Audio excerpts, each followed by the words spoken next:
Hello everyone, welcome back to our YouTube channel next exam 8 PM। आज हमारा competitive batch आज से शुरू हो रहा है। जो सब्जेक्ट हम लोग स्टार्ट करने जा रहे हैं आज कम्पिटिटिव एग्ज़ाम्स का, वो है हमारा सबसे पहला जो सब्जेक्ट है वो है मैकेनिक्स ऑफ सॉलिड्स।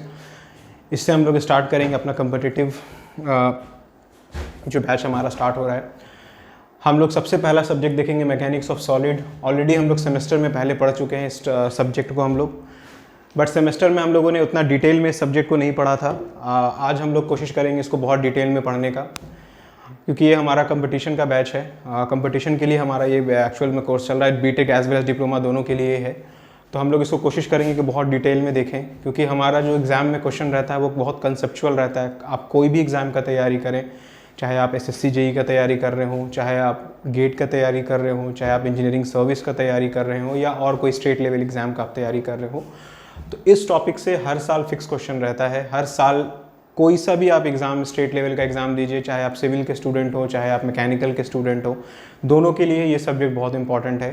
तो हम लोग कोशिश करेंगे कि जितना ज़्यादा कंसेप्चुअल हो सके, जितना ज़्यादा इम्पॉर्टेंट पॉइंट्स हो इस सब्जेक्ट में, सारा कुछ हम लोग देखेंगे, ताकि आपका कोई सा भी एग्ज़ाम हो, चाहे स्टेट लेवल एग्ज़ाम हो, चाहे आपका सेंट्रल लेवल एग्ज़ाम हो, चाहे SSC हो, गेट हो, ES हो, कोई सा भी एग्ज़ाम हो, आपको उसमें कॉन्सेप्ट पकड़ने में आपको प्रॉब्लम नहीं हो।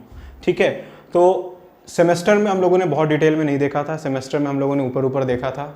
ठीक है, तो आज हम लोग वापस से सारा कुछ देखेंगे थोड़ा बहुत। तो ये हमारा क्योंकि इंट्रोडक्शन क्लास है, अभी हम सिलेबस डिस्कस नहीं करेंगे, थोड़ा बहुत पहले हम लोग इस सब्जेक्ट के बारे में पढ़ लेंगे, तो हम लोग लास्ट में थोड़ा सिलेबस के बारे में डिस्कस कर लेंगे कि क्या हम लोग को सिलेबस पढ़ना है और हम लोग क्या क्या कवर करेंगे। ये सारा कुछ हम लोग लास्ट में डिस्कस कर लेंगे। तो सबसे पहले हम लोग थोड़ा इस सब्जेक्ट के बारे में डील कर लेते हैं, थोड़ा सब्जेक्ट के बारे में जान लेते हैं कि ये सब्जेक्ट क्या है, कहाँ से आया है। ये ऑलरेडी जब मैंने आपको सेमेस्टर का क्लास जब लिया था, तो मैंने उस टाइम भी आपको ये सब्जेक्ट पढ़ाया था, जिसमें बताया था कि मैकेनिक्स कहाँ से आया, that is mechanics of solid या मैकेनिक्स ऑफ स्ट्रक्चर, ये कहाँ से आया है। हमने उस टाइम भी डील किया था ये सारा कुछ। तो क्योंकि आज हमारा ये फ्रेश क्लास है और क्योंकि ये कंपटीशन बैच है, तो हमारा क्वेश्चन रहेगा कि उसको और थोड़ा डिटेल में हम लोग एम्फेसाइज करें। तो हम लोग बिल्कुल डिटेल में देखेंगे, जैसे हम लोगों ने सेमेस्टर में देखा था, उससे भी ज़्यादा डिटेल में कोशिश करेंगे यहाँ देखने का। चलिए, तो सबसे पहले हम लोग स्टार्ट करते हैं अपने सब्जेक्ट को। ठीक है, तो ये मैकेनिक्स ऑफ सॉलिड है, आपने यहाँ देखा मैकेनिक्स ऑफ सॉलिड। इस सब्जेक्ट को हम लोग मैकेनिक्स ऑफ स्ट्रक्चर के नाम से भी जानते हैं, स्ट्रेंथ ऑफ मटेरियल के नाम से भी जानते हैं। तो ये दो मोरलेस तीनों एक ही चीज़ है, तीनों अलग अलग डिफरेंट नेम है, डिफरेंट नेम के बुक्स आती है, उससे आपको कंफ्यूज नहीं होना है। यहाँ हमने लिखा है मैकेनिक्स ऑफ सॉलिड। इसी तरह से आपको मैकेनिक्स ऑफ स्ट्रक्चर भी हो सकता है दिखे आपको बुक में, और कई जगह आप स्ट्रेंथ ऑफ मटेरियल के नाम से भी मिले। तो इसको, इस सब्जेक्ट को हम लोग शॉर्ट में कहते हैं मॉस। इस सब्जेक्ट को हम लोग शॉर्ट में मॉस भी कहते हैं, that means mechanics of solid या मैकेनिक्स ऑफ स्ट्रक्चर, या इसको हम लोग शॉर्ट में सोम भी कहते हैं, that is SOM। SOM stands for strength of material. तो मोरलेस दोनों सेम है। अगर आप बुक्स देखिएगा तो कुछ बुक्स जो है वो MOS के नाम से आती है, कुछ बुक आपको SOM के नाम से आती है, तो उससे आपको कंफ्यूज नहीं होना है, दोनों चीज़ सब कुछ सेम है। तो सबसे पहले हम लोग स्टार्ट करते हैं, यहाँ पे एक वर्ड आप देख रहे होंगे मैकेनिक्स। ठीक है, उसके बाद है मैकेनिक्स ऑफ सॉलिड। तो पहले हम लोग समझते हैं मैकेनिक्स कहने का मतलब क्या है। मतलब कहने का है कि आखिर ये सब्जेक्ट आया कहाँ से। ठीक है, सबसे पहले इस सब्जेक्ट का हम लोग ओरिजिन देखते हैं कि ये सब्जेक्ट हमारा कहाँ से आया है। ठीक है, और ये सब्जेक्ट हम लोग को क्यों पढ़ना इंपॉर्टेंट है। तो आज हम लोग का जो पूरा लेक्चर रहेगा वो इसी चीज़ के ऊपर रहेगा कि ये सब्जेक्ट आखिर कहाँ से ओरिजिनेट हुआ, कहाँ से ये सब्जेक्ट हमारा आया, और दूसरा ये सब्जेक्ट हम लोग को किस लिए इंपॉर्टेंट है, क्यों ये सब्जेक्ट हमको पढ़ना इंपॉर्टेंट है। ठीक है, तो ये दोनों चीज़ हम लोग आज अपने इंट्रोडक्शन में देखेंगे। तो सबसे पहले हम लोग देखते हैं, इसको हम रब कर देते हैं। सबसे पहला चीज़ हम लोग आज स्टार्ट करते हैं, यहाँ पे एक वर्ड है मैकेनिक्स। तो सबसे पहले हम लोग समझते हैं मैकेनिक्स। आपने ऑलरेडी सेमेस्टर वगैरह में पढ़ा होगा मैकेनिक्स सब्जेक्ट करके, अगर बीटेक में होंगे तो आपने फर्स्ट या सेकंड सेमेस्टर में आई गेस पढ़ा होगा, और अगर आप डिप्लोमा के स्टूडेंट होंगे तो डिप्लोमा में भी आपने फर्स्ट या सेकंड सेमेस्टर के आसपास आपने मैकेनिक्स करके एक सब्जेक्ट पढ़ा होगा। वही उसी मैकेनिक्स सब्जेक्ट से बेसिकली टूट के हमारा मैकेनिक्स ऑफ सॉलिड बना है। ठीक है, तो सबसे पहले समझते हैं मैकेनिक्स था क्या जो आपने पढ़ रखा है अब तक। ठीक है, तो हम लोग ऑलरेडी पढ़ चुके हैं, आपको याद होगा आपने पढ़ा है मैकेनिक्स। ठीक है, तो सबसे पहले समझते हैं मैकेनिक्स कहने का मतलब क्या है, ये सब्जेक्ट क्या है। तो मैकेनिक्स बेसिकली क्या है, ये आपने पढ़ा है ऑलरेडी। ये actually it's a branch of applied science. Mechanics क्या है, पहले मैं यहाँ इसका डेफिनेशन लिख देता हूँ, फिर उसके बाद इसके बारे में हम लोग बहुत डिटेल में डिस्कस कर लेंगे। तो मैकेनिक्स सब्जेक्ट क्या है, तो इसके बारे में थोड़ा लिख दें। तो ये बेसिकली क्या था, it is a branch of applied science which deals with the behavior of a body when a force acts on it। तो मैकेनिक्स बेसिकली क्या था? तो मैकेनिक्स जी था ये बेसिकली से branch of applied science which deals with the, ये किस चीज के बारे में डील कर रहा था? ये आपने जो मैकेनिक्स सब्जेक्ट पढ़ा था उसमें आपने क्या पढ़ा था? आपने पढ़ा था किसी बॉडी के बिहेवियर के बारे में जब उसके ऊपर आपने किसी तरह का फोर्स अप्लाई किया था। तो मैकेनिक्स सब्जेक्ट में बेसिकली आपने ये पढ़ा था कि आपको कोई बॉडी दे दी गई थी, उस बॉडी के ऊपर आपने क्या किया था? कुछ फोर्सेज अप्लाई किया था और देखा था कि मेरे फोर्स अप्लाई करने की वजह से उस बॉडी के बिहेवियर में क्या क्या चेंजेस आ रहा है। अब बिहेवियर कहने का मतलब है कि अगर आप कोई बॉडी लेते हैं उसके ऊपर अगर आप किसी भी तरह का फोर्सेज अप्लाई करते हैं तो होगा क्या? हो सकता है बॉडी अपना शेप चेंज कर ले, हो सकता है बॉडी में कुछ क्या हो जाए, मूवमेंट हो जाए। तो ये सारा चीज आप जानते हैं किसी बॉडी के ऊपर होगा जब उसके ऊपर हम लोग किसी तरह का फोर्स अप्लाई करेंगे तो, ठीक है। तो उसी सारी चीजों के बारे में आपने किस में पढ़ा था? मैकेनिक्स में पढ़ा था, ठीक है। अब तो मैकेनिक्स एक ब्रॉड फील्ड है। मैकेनिक्स क्या है? हमारा एक तरह का बहुत ब्रॉड फील्ड है। तो अब बॉडी जो हम लोग वर्ड यूज कर रहे हैं तो वो हो सकता है सॉलिड बॉडी भी हो सकता है वो हमारा फ्लूइड बॉडी भी हो सकता है। तो मैकेनिक्स में आपने क्या किया? आपने एक जनरलाइज बॉडी के बारे में स्टडी किया, ठीक है। आपने एक जनरलाइज बॉडी ले लिया, उसके ऊपर आपने फोर्स अप्लाई किया, उसके बारे में बिहेवियर के बारे में आपने उसमें स्टडी किया। तो मैकेनिक्स को फर्दर क्या किया गया बाद में जब आपने देखा कि कॉम्प्लिकेशंस हमारा बढ़ गया, इसको और सिंप्लीफाई करने के लिए तो मैकेनिक्स को फर्दर दो ब्रांच में आपने क्या कर दिया? डिवाइड कर दिया गया। तो आपने जो पहले पार्ट में इसको डिवाइड किया, दैट मींस कह सकते हैं कि मैकेनिक्स को फर्दर मतलब बॉडी के बिहेवियर को और अच्छे से स्टडी करने के लिए, ठीक है, कि अगर सॉलिड बॉडी है, फ्लूइड बॉडी है, इन सारे बॉडी के बिहेवियर को और अच्छे से स्टडी करने के लिए आपने क्या किया? मैकेनिक्स को दो भाग में डिस्ट्रीब्यूट कर दिया, ठीक है। जो सबसे पहला भाग जो डिस्ट्रीब्यूट हुआ मैकेनिक्स का उसको आपने क्या कहा? फ्लूइड मैकेनिक्स, ठीक है। सबसे पहले आप इसको कैसे ब्रेक किए? सबसे पहले भाग में जिसको ब्रेक किए उसको आपने कहा फ्लूइड मैकेनिक्स, ठीक है। और दूसरा आपने इसको किस में डिस्ट्रीब्यूट कर दिया?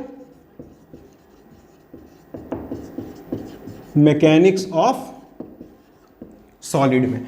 मतलब कहने का था कि आपने मैकेनिक्स को फर्दर दो भाग में बांट दिया। एक को आपने बोला फ्लूइड मैकेनिक्स और दूसरे को आपने क्या बोल दिया? Mechanics of solid. तो मतलब ऐसा आपने इसलिए किया क्योंकि आपने मैकेनिक्स जब फर्दर दो भाग में बांटा तो आपका जो स्टडी था, जो आपने स्टडी अगर जो करना चाहा तो और सिंप्लीफाई हो गया और ब्रॉड सेंस में आपका स्टडी होने लगा। कैसे?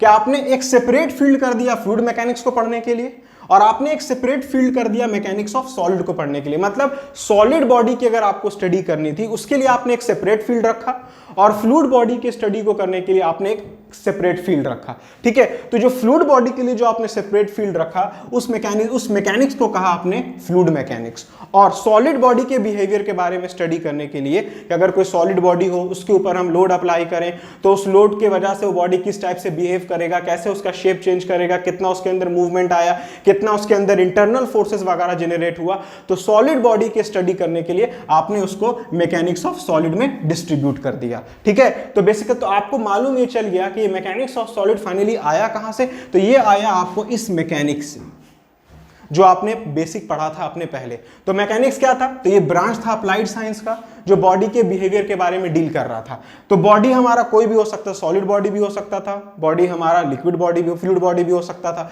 तो आपने क्या किया? आपने अपने स्टडी को सिंप्लीफाई करने के लिए मैकेनिक्स को फर्दर आपने दो अलग सेपरेट फील्ड में डिस्ट्रीब्यूट कर दिया। एक को आपने बोला फ्लूइड मैकेनिक्स, दूसरे को बोला आपने मैकेनिक्स ऑफ सॉलिड। इसमें आपने फ्लूइड की स्टडी की। फ्लूइड कहने का मतलब है किसी भी तरह का फ्लूइड हो सकता है, चाहे वो लिक्विड हो सकता है, चाहे वो हमारा एयर हो सकता है, किसी भी तरह का फ्लूइड हमारा हो सकता है, वाटर हो सकता है, किसी भी तरह का आपने स्टडी किया। और सॉलिड बॉडी में आपने किसी भी तरह के सॉलिड बॉडी के बारे में स्टडी किया। डिफॉर्मेबल बॉडी हो सकता है, रिजिड बॉडी हो सकता है, किसी भी तरह का कोई सॉलिड बॉडी कैसा हो सकता है, या तो वो रिजिड होगा या तो वो डिफॉर्मेबल होगा। अभी थोड़ा देर में हम डिस्कस करेंगे कि सॉलिड बॉडी कितने तरह का होता है, ठीक है। अभी आप सीधा समझिए कि सॉलिड बॉडी के बारे में स्टडी करने के लिए आपको मैकेनिक्स ऑफ सॉलिड दिया गया जो कि हम लोग को पढ़ना है अपने इस कंप्लीट कोर्स के अंदर, ठीक है। तो यही था हमारा मैकेनिक्स ऑफ सॉलिड का बेसिक आइडिया कि ये सब्जेक्ट हमारा कहां से जनरेट हुआ है, ठीक है। अब उसके बाद अब इसमें हम लोग बात कर रहे हैं यहाँ पे सॉलिड की। अब यहाँ हम लोग देखते हैं कि सॉलिड कहने का मतलब कि सॉलिड बॉडी अब कितने तरह का होता है। अगला अब हम लोग टॉपिक करते हैं, आई गेस मैकेनिक्स का आपको रफ आइडिया हो गया होगा। अब हम लोग आते हैं मैकेनिक्स ऑफ अपने एक्चुअल टॉपिक के ऊपर जो हम लोग को पढ़ना है, मैकेनिक्स ऑफ सॉलिड। तो अब मैकेनिक्स ऑफ सॉलिड में थोड़ा सा हम लोग जानते हैं कि यहाँ जो सॉलिड वर्ड यूज किया दैट इज सॉलिड, तो कितने तरह की सॉलिड बॉडी होती है उसके बारे में थोड़ा अब हम लोग डिस्कस करते हैं। उसके बाद हम लोग सिलेबस के बारे में डिस्कस कर लेंगे और उसके बाद फिर हम लोग देखेंगे कि हम लोग को कैसे कैसे क्या क्या करके हम लोग को स्टडी करना है। ठीक है, चलिए अब थोड़ा सा हम लोग और इसके बारे में और डिटेल में देखते हैं। इसको हम थोड़ा रब कर दें।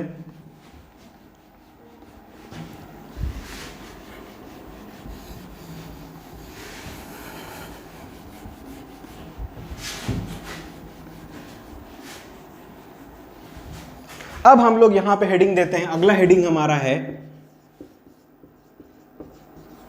Types of solid bodies. ठीक है, कि हमारे पास कितने तरह का सॉलिड बॉडी होगा। दैट मीन्स कि जो मैकेनिक्स ऑफ सॉलिड हम लोग पढ़ेंगे इसमें किस किस टाइप का सॉलिड बॉडी हम लोग को मिल सकता है। तो हम लोग जानते हैं कि जो हमारा बॉडीज होता है, ठीक है, वो दो तरह का बॉडीज होता है। ठीक है, जो सबसे पहला टाइप ऑफ बॉडी हम लोग का होता है, सबसे पहला टाइप ऑफ बॉडी जो होता है उसको हम लोग क्या बोलते हैं, उसको हम लोग बोलते हैं रिजिड बॉडी। ठीक है, और जो दूसरा टाइप ऑफ बॉडी होता है उसको हम लोग कहते हैं क्या, deformable body.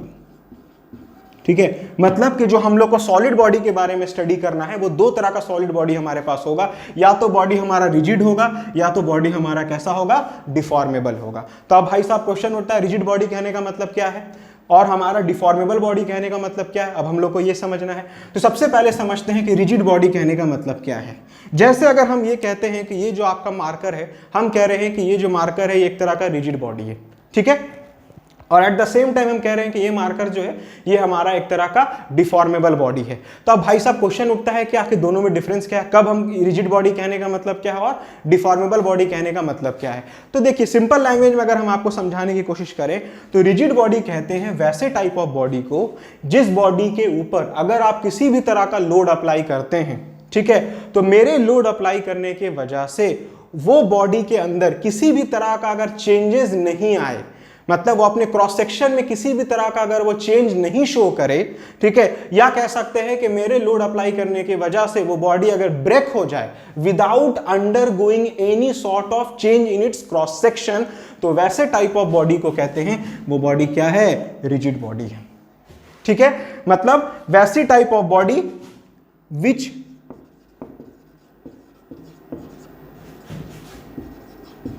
which does not shows which does not shows any type of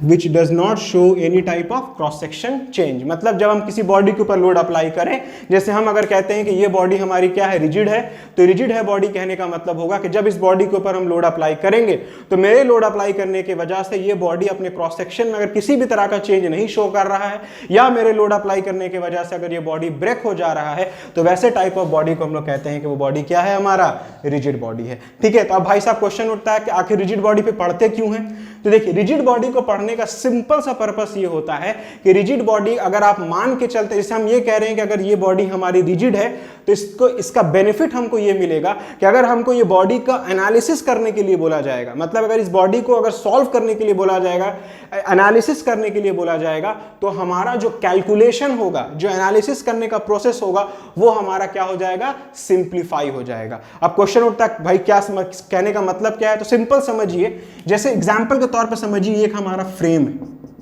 ये क्या है, हमारा एक फ्रेम है। ठीक है, अब एक इमेजिन के तौर पे कीजिए, इस फ्रेम के ऊपर हम एक लोड यहां से अप्लाई करते हैं, कुछ लोड P, एक फ्रेम है उससे हम लोड एक अप्लाई, हॉरिजॉन्टल लोड अप्लाई कर रहे हैं, कितना, P अमाउंट का। जब ये लोड अप्लाई होगा तो ये हमारा जो फ्रेम है वो किस टाइप से डिफॉर्म करेगा, देखिए हमारा फ्रेम कुछ इस टाइप से डिफॉर्म करेगा। ठीक है, हमारा फ्रेम क्या होगा, कुछ इस टाइप से डिफॉर्म करेगा। अब अगर आपको बोला जाता है कि इस फ्रेम को एनालिसिस करिए, फ्रेम को एनालिसिस करने का मतलब है आपसे हो सकता है पूछे कि ये फ्रेम जो है कितना डिफॉर्म कर रहा है, ये बताइए। ठीक है, एनालिसिस यहां पे हम क्या बोलना चाह रहे हैं कि ये फ्रेम हमारा कितना डिफॉर्म हुआ, ये आपको बताना है। ठीक है, जैसे कहने का मतलब है कि ये डिफॉर्मेशन बताइए कितना हुआ, ये डेल्टा हमारा कितना आ रहा है। तो अब क्वेश्चन उठता है इसको एनालिसिस आप कैसे कीजिएगा, और इस फ्रेम का मान में चलिए हम नेमिंग दे देते हैं, ये पॉइंट ए है, ये पॉइंट बी था, ये पॉइंट सी था, ये पॉइंट डी था। ठीक है, तो ए पॉइंट हो गया ए डैश, बी पॉइंट हो गया, सी पॉइंट हो गया क्या, सी डैश।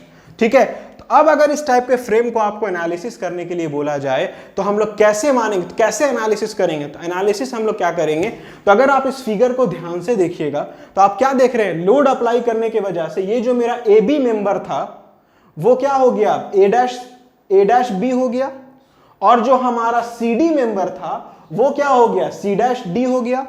लेकिन अगर आप ध्यान दीजिएगा ये जो मेरा फ्रेम है, एसी फ्रेम जो है, इसमें किसी भी तरह का चेंज नहीं हो रहा, वो बिल्कुल जैसे स्ट्रेट यहां था वैसे ही स्ट्रेट यहां पे भी है। मतलब आपने क्या माना कि मेरे लोड अप्लाई करने की वजह से डिफॉर्मेशन सिर्फ किस मेंबर में आया, ए बी मेंबर में और सी डी मेंबर में डिफॉर्मेशन आया। आपने नहीं माना कि डिफॉर्मेशन किसी भी तरह का हमारा एसी मेंबर में आ रहा है, बट प्रैक्टिकली आ तो रहा होगा। हो सकता है ये भी कुछ अमाउंट से हो सकता है डिफॉर्म कर गया हो कुछ इस टाइप से, प्रैक्टिकली तो डिफॉर्म किया होगा, लेकिन हम लोग अपने एनालिसिस में ये अज्यूम करके चलते हैं कि ये जो मेरा फ्रेम एसी फ्रेम है, ये जो मेरा एसी मेंबर है वो क्या है, वो रिजिड है।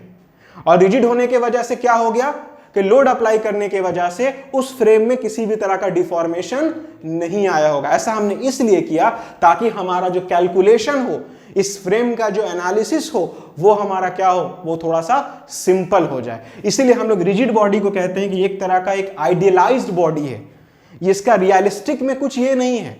कोई भी बॉडी आपको वर्ल्ड में हर जगह कोई भी बॉडी जो है आपको रिजिड नहीं मिलेगी। ठीक है, हर जगह जो बॉडी मिलेगी वो कौन सी बॉडी मिलेगी, डिफॉर्मेबल बॉडी मिलेगी। इसलिए बोला जाता है कि रिजिड बॉडी जो है वो एक तरह का एक आप मान के चलते मतलब अज्यूम करके चलते हैं कि हम लोग रिजिड अगर मान लें किसी चीज को तो हमारा कैलकुलेशन क्या हो जाएगा, थोड़ा सा सिंप्लीफाई हो जाएगा। तो यही था रिजिड बॉडी का कॉन्सेप्ट, और इसीलिए रिजिड बॉडी आपको पढ़ाया जाता है, जो कि आपने इंजीनियरिंग मैकेनिक्स में पढ़ा होगा। हर जगह पे जो आपको बॉडी मिली होगी वो कैसी बॉडी मिली होगी, तो वो मिली होगी आपको रिजिड बॉडी। ठीक है, अब आते हैं डिफॉर्मेबल बॉडी किसको कहते हैं। नाम सही लग रहा है, डिफॉर्मेबल। डिफॉर्मेबल कहने का मतलब है कि अगर किसी बॉडी के ऊपर हम किसी तरह का लोड अप्लाई करेंगे तो मेरे लोड अप्लाई करने की वजह से वो बॉडी क्या होगा, डिफॉर्म करे। ठीक है, कितना भी अमाउंट से डिफॉर्म करे उससे मतलब नहीं है, बट वो बॉडी अपने क्रॉस सेक्शन में किसी ना किसी अमाउंट का चेंजेस जरूर शो करेगा। तो वैसे बॉडी को कहते हैं कि बॉडी हमारी क्या है, डिफॉर्मेबल बॉडी है। और आप जानते हैं कि सारी बॉडी, जितनी भी बॉडी आप देखते हैं दुनिया में, जितनी भी टाइप ऑफ बॉडी आप देखेंगे, सारी की सारी बॉडी क्या है, डिफॉर्मेबल है। हो सकता है आपके आई साइट में नहीं हो सकता है आप उसको नेकेड आई से नहीं देख पा रहे हो, लेकिन वो माइक्रो लेवल पे भी डिफॉर्म जरूर कर रहा होगा, क्योंकि हर बॉडी डिफॉर्मेबल है। माइक्रो लेवल पे आपको हो सकता है नेकेड आई से आप नहीं देख पा रहे हो, लेकिन वो जरूर डिफॉर्म कर रहा होगा। तो अगर आप देखिएगा तो ये बॉडी हमारा एक्चुअली कॉन्सेप्चुअल बॉडी हमारा यही है।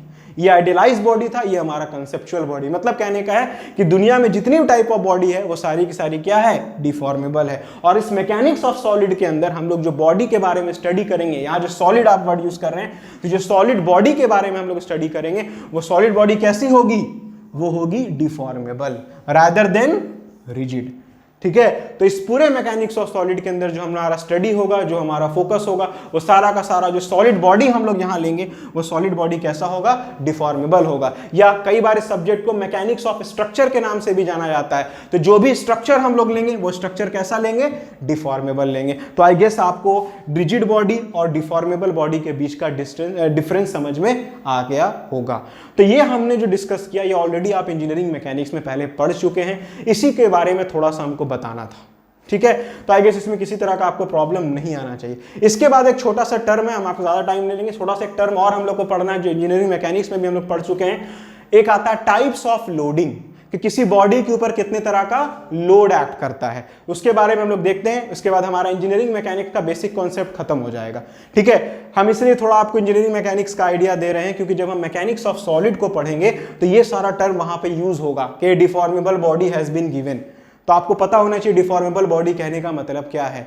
जैसे कहने का अभी टाइप्स ऑफ लोडिंग बताने का, ऑलरेडी हमने सेमेस्टर का क्लास लिए थे, उस टाइम भी हमने टाइप्स ऑफ लोडिंग के बारे में डिस्कस किया था।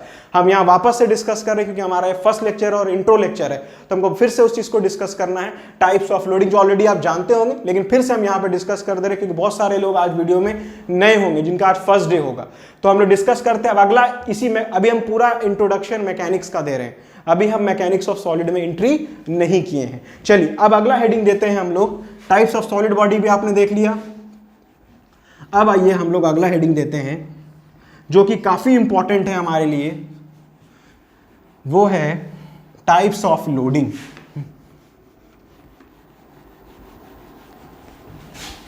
चलिए ठीक है, तो अगला हेडिंग है हमारा, आप लिख सकते हैं, लिखिएगा टाइप्स ऑफ लोडिंग। ठीक है, टाइप्स ऑफ लोडिंग कहने का मतलब यह है कि अगर कोई बॉडी हमारे पास दी हुई हो, जैसे अगर ये कोई हमारे पास बॉडी हो, इस बॉडी के ऊपर हमारा किस किस टाइप का लोड एक्ट करेगा उसके बारे में हम लोग को यहाँ पे देखना है। इसको हमने हेडिंग दिया टाइप्स, मतलब इस बॉडी के अंदर कैसा कैसा लोड एक्ट कर सकता है।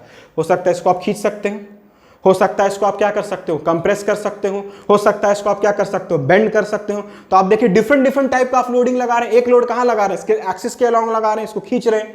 एक लोड कहाँ लगा रहे हैं, उसके बेंड कराने के लिए आप लोड लगा रहे हैं। तो वही हम लोग को देखना है टाइप्स ऑफ लोडिंग की, किसी भी बॉडी के ऊपर हमारा कितने तरह का लोड एक्ट करेगा। तो याद रखिएगा किसी भी बॉडी के ऊपर हमारा दो तरह का लोड एक्ट कर सकता है। ठीक है, किसी भी बॉडी के ऊपर जो है वो दो तरह का हमारा लोड एक्ट कर सकता है। पहला टाइप ऑफ लोडिंग को हम लोग बोलते हैं एक्सियल लोडिंग, और दूसरे टाइप ऑफ लोडिंग को हम लोग क्या बोलते हैं, ट्रांसवर्स लोडिंग। ठीक है, तो सबसे पहला टाइप ऑफ लोडिंग को हम लोग क्या बोलते हैं, तो सबसे पहले टाइप ऑफ लोडिंग को हम लोग बोलते हैं एक्सियल लोडिंग। ठीक है, और दूसरे टाइप ऑफ लोडिंग को हम लोग क्या बोलते हैं, दूसरे टाइप ऑफ लोडिंग को हम लोग कहते हैं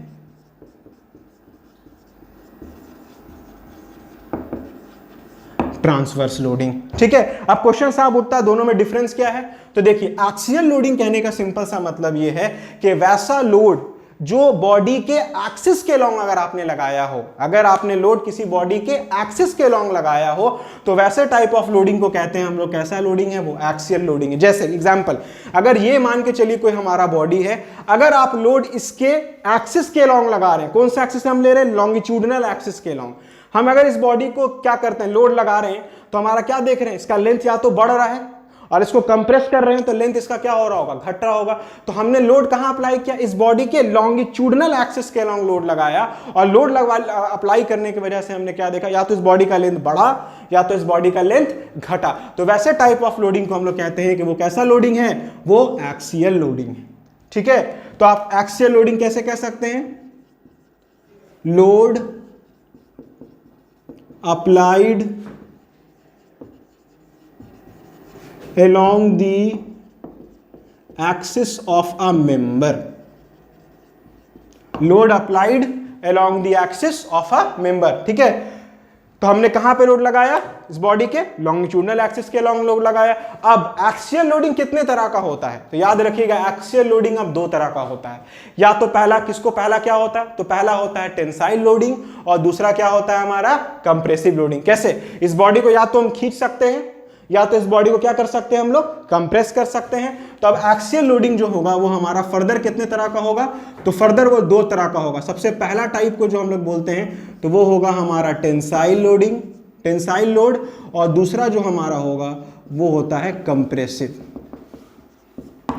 या तो बॉडी को कंप्रेस होगा, या तो बॉडी हमारा क्या होगा, कंप्रेस कहने का मतलब है कि पुशिंग नेचर का लोड, और टेंसाइल कहने का मतलब है पुलिंग नेचर का लोड। अब आते हैं दूसरे टाइप ऑफ लोडिंग में, जिसको बोलते हैं हम लोग ट्रांसवर्स लोडिंग। तो ट्रांसवर्स लोडिंग हम लोग कहते हैं वैसे टाइप ऑफ लोडिंग को जो लोड एक्सिस के परपेंडिकुलर लग रहा हो। ठीक है, अब जैसे कहने का मतलब है कि ये बॉडी है, इसका लॉन्गिट्यूडनल एक्सिस मान के चलिए ये है, अगर हम बॉडी के ऊपर लोड अगर इस एक्सिस के परपेंडिकुलर लगाएं, ठीक है, तो लोड कैसे लगेगा, ये अब लोड एलोंग ना लगा के, एक्सिस के एलोंग नहीं लगा के, एक्सिस के कहां लगा रहे हैं हम लोग, परपेंडिकुलर। अब हो सकता है इसमें लोड ऊपर से कहीं लग रहा हो, जो इसको क्या करा रहा होगा, बेंड करा रहा होगा, बेंडिंग का कंडीशन क्रिएट करा सकता है। तो वैसे टाइप ऑफ लोडिंग को कहते हैं कि वो लोडिंग हमारा क्या है, ट्रांसवर्स लोडिंग है। तो ट्रांसवर्स लोडिंग क्या कह सकते हैं, load applied perpendicular to the axis. ठीक है, लोड हमारा कहां लगेगा, किसी भी एक्सिस के। अगर परपेंडिकुलर हम लोड लगा रहे हैं तो वैसे टाइप ऑफ लोडिंग को क्या बोलते हैं हम लोग, ट्रांसवर्स लोडिंग बोलते हैं। अब ट्रांसवर्स लोडिंग फर्दर कितने तरह का हो सकता है, तो वो 3 तरह का हो सकता है। पहला क्या, या तो पॉइंट लोड के फॉर्म में वो एक्ट करेगा, किसी पार्टिकुलर पॉइंट पे एक्ट कर सकता है। तो पहला क्या हो जाएगा हमारा पॉइंट लोड। ठीक है, दूसरा हमारा क्या हो जाएगा, वो होता है यूडीएल। क्या होता है, वो पूरे बॉडी में हो सकता है, यूनिफॉर्मली एक्ट कर रहा हो तो उसको हम लोग कहते हैं UDL. And UDL stands for uniformly distributed load. और तीसरा हमारा होगा क्या, यूवीएल, जिसको हम लोग कहते हैं यूनिफॉर्मली वेरिंग लोड। तो कोई भी ट्रांसवर्स लोड जो होगा वो इस 3 फॉर्म में ऐड कर सकता है। तो पॉइंट लोड के फॉर्म में ऐड कर सकता है, या तो वो यूडीएल के फॉर्म में ऐड कर सकता है, या तो वो यूवीएल के फॉर्म में ऐड कर सकता है। यूडीएल कहने का मतलब क्या है कि कोई बीम दिया होगा, उसके ऊपर कंप्लीट वो एक यूनिफॉर्म इंटेंसिटी का एक्ट कर रहा होगा। ठीक है, जैसे अगर इस बीम का लेंथ एल होगा तो हमारा लोड कैसे हो जाएगा, न्यूटन पर मीटर। ठीक है, जो भी इंटेंसिटी का लोड दिया हुआ हो, न्यूटन जो भी 2 न्यूटन 1 न्यूटन कितना भी हो, तो पर मीटर लेंथ वो क्या होगा, वो यूनिफॉर्म इंटेंसिटी का एक्ट। मतलब कहीं पे भी हम सेक्शन काटेंगे तो हमको जो लोड होगा वो सेम इंटेंसिटी का मिलेगा।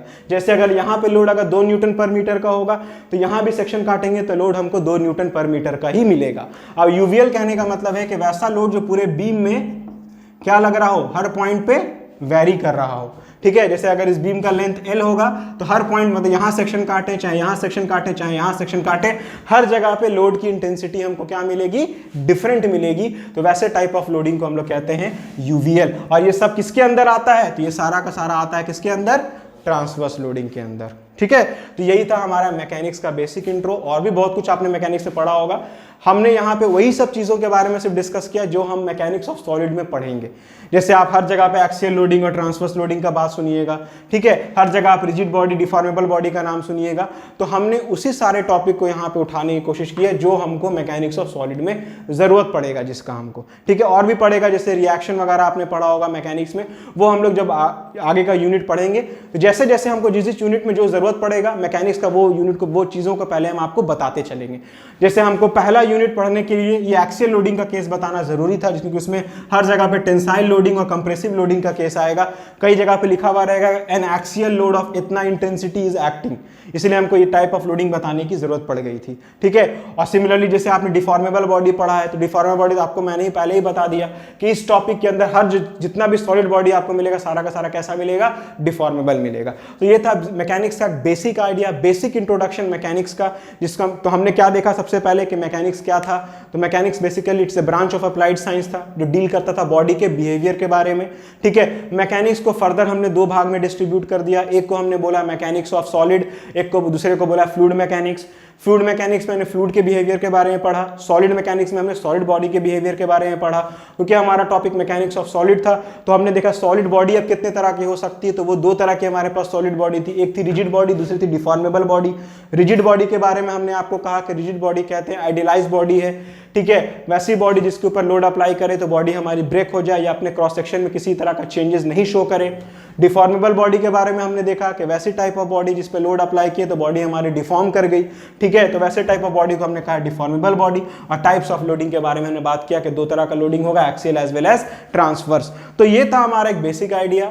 ठीक है, अब हम लोग अपने डिस्कस करते हैं थोड़ा सिलेबस के बारे में कि इस पूरे कोर्स में हम लोग को क्या क्या पढ़ना है। तो देखिए हमारा सिलेबस जो रहेगा वो एज पर कंपटीशन के हिसाब से ही रहेगा, चाहे वो गेट का सिलेबस हो, चाहे वो हमारा अगर आप कॉमन सिलेबस हमारा चलेगा कंपटीशन के बिहाफ पे, गेट, ईएस को और as well as SSC JE को, इस चीज़ों को खास कर ध्यान में रख के हम लोगों ने सिलेबस को फ्रेम किया है ताकि आपका सारा कुछ उसमें कवर अप हो जाए, जितना इंपॉर्टेंट पॉइंट हो सारा कुछ हमारा आ जाए।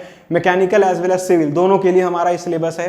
तो हम लोग ने सिलेबस जो फ्रेम किया है, जो सबसे पहला जो आपको यूनिट पढ़ना है इसमें, वो हम लोग को पढ़ना है सिंपल स्ट्रेस एंड स्ट्रेन। ठीक है, तो इस पूरे कोर्स में जो हमारा सिलेबस है उसके बारे में थोड़ा हम आपको रफ आइडिया दे दें क्या क्या हम लोग को पढ़ना है, क्योंकि ये हमारा बिल्कुल कंपटीशन के हिसाब से फ्रेम किया हुआ सिलेबस है जो कंपटीशन में अक्सर रहता है। ठीक है, तो उसके हिसाब से हम लोग फ्रेम करते हैं। और याद रखिएगा कंपटीशन में इस सब्जेक्ट से, मतलब ये जो आपके पास सब्जेक्ट अवेलेबल है, इससे अगर आप एसएससी जेई की बात कीजिएगा, अगर आप एसएससी की बात करते हैं तो कम से कम 10 से लेकर 14 मार्क्स से क्वेश्चन आपको रहता ही है इस टॉपिक से।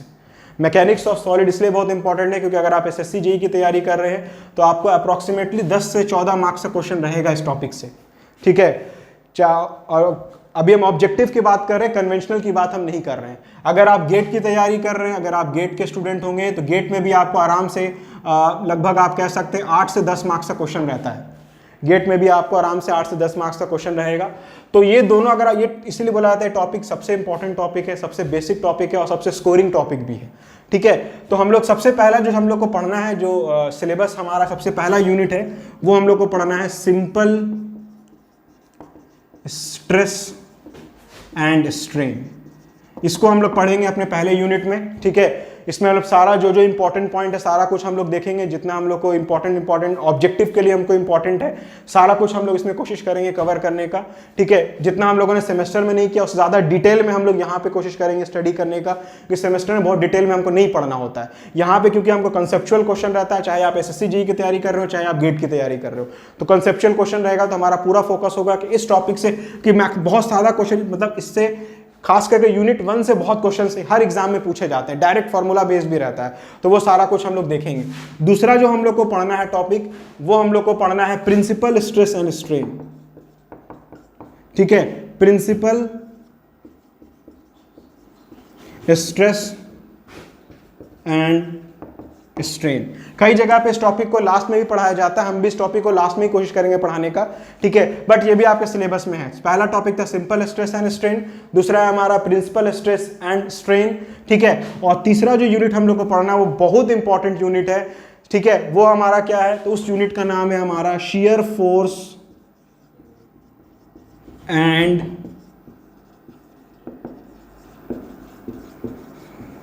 बेंडिंग मोमेंट, ठीक है। तो ये हम लोग को पढ़ना है, दैट इज यूनिट नंबर 3। बहुत ही इंपॉर्टेंट यूनिट है shear force and bending moment वाली यूनिट हमारी, और बहुत ही सिंपल यूनिट है। इससे फिक्स क्वेश्चन रहता है हर साल, कोई भी कंपटीशन का, आप चाहे स्टेट लेवल एग्जाम हो, चाहे कंपटीशन लेवल एग्जाम हो, सेंट्रल लेवल एग्जाम हो, आप देखिएगा आपको shear force and bending moment से जरूर क्वेश्चन आएगा, चाहे आप मैकेनिकल के स्टूडेंट हो चाहे आप सिविल के स्टूडेंट हो। तो हम लोग इसको बहुत डिटेल में देखेंगे और बेसिक सिंपल ट्रिक्स सीखेंगे कि अगर हमारे पास कॉम्प्लिकेशन से कॉम्प्लिकेटेड भी अगर क्वेश्चन रहे तो उसको कितने शॉर्ट पीरियड में हम लोग सॉल्व कर सके, वो ट्रिक हम लोग देखेंगे।